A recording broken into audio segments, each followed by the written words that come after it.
Okay, so let's talk through lesson 3. Lesson 3 gives us some new vocabulary that we have never seen before. We're going to use a word called exponent. An exponent is a number multiplied by itself that many times. So if you saw, and I'm sure you've seen it in the past, a big number with a tiny number up in the corner, that's called an exponent, okay?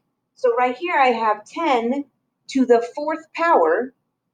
What that means is 10 multiplied by itself 4 times. 1, 2, 3, 4. So 10 times 10 times 10 times 10.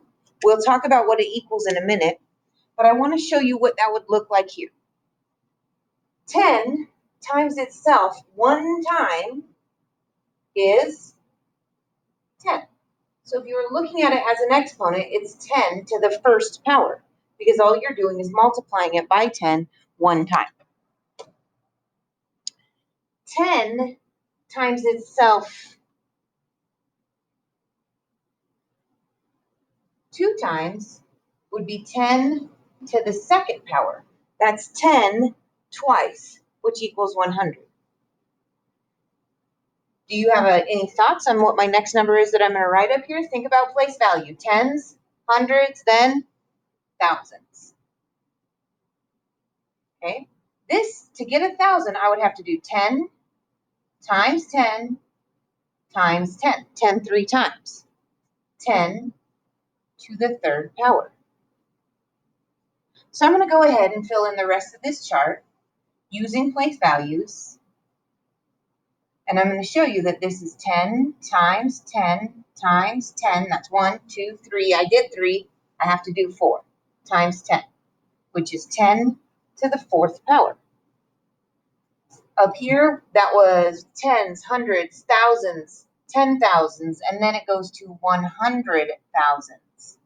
By the way, if you were ever wondering where to put a comma, it's every time there's 3. Starting from where the decimal point is, every time you get to 3, you put a comma, okay? We went 10 to the 4th last time, so this is going to be 10 to the 5th, which means I'm doing 10 times itself 5 times. I got to have 5 tens in there. Whoops, I got to put times in there. 1, 2, 3, 4, 5. Right? And then one more time, if we were going to go with 1 million,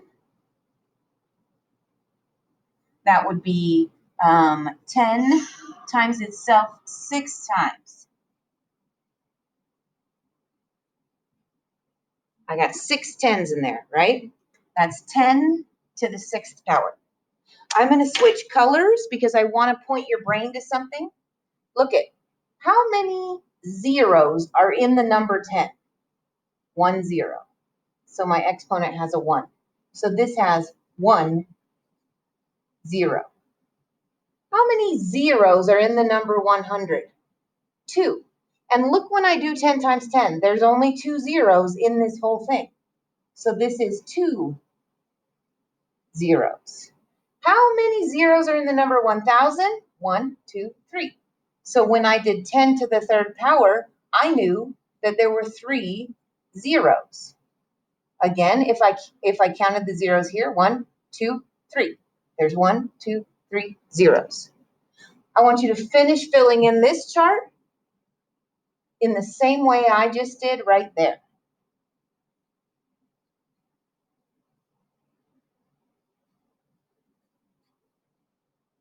One, 2, 3, 4, 5.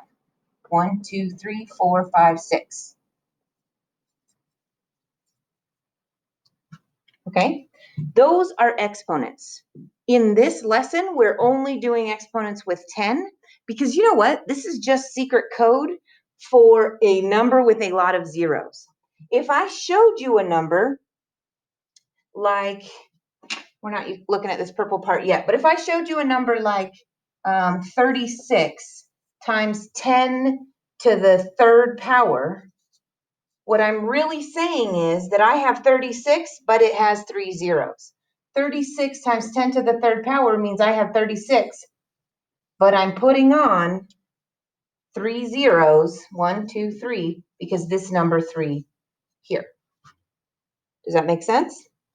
All right, so when you think about how that works in a place value chart, or if you were to do this with one of the problems that come in our lesson, you may have something like 3.4. And then it's times 10 to the second power. So if you had 3.4 times 10 to the second power, that means I have to move my 3 up 2 boxes. So I got to move my 3 up to here. So it becomes 340. Now what I want to show you with a decimal point, I'm going to use that 3.4 still, is if I wasn't using a place value chart, but I was just thinking about how it's 10 to the second power, it means I have to take this decimal point and I have to shift it over 1, 2 times. Well, what stays in this blank? What's going to fill in the ones place? It's a 0.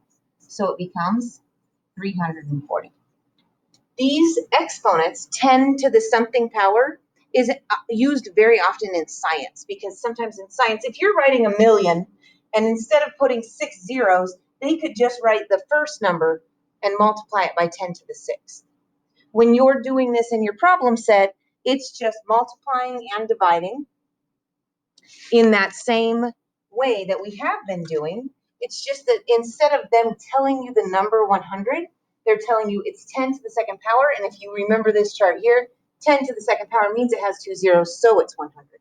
Let me show you one more example with division.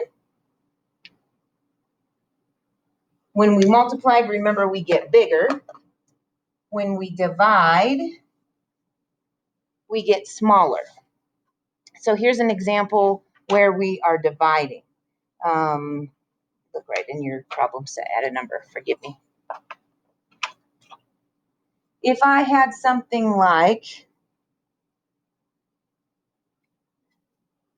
5,300 divided by 10 to the third power, that means all of my numbers have to shift down 3 times. Or my decimal point has to go from here up here 3 times. So my new decimal point is now right here. My new answer is 5 3/10.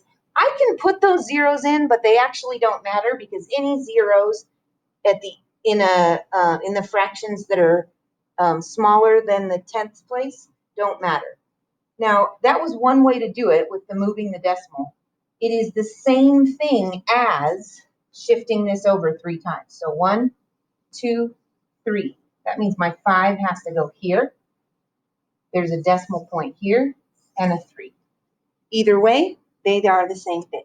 We've talked about this before, but when we divide, we're going that way.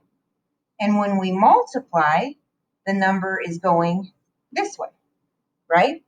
But if it was a decimal point, when we divide and we're moving a decimal point, because the number is shifting up, then the decimal point is shifting the opposite way, okay?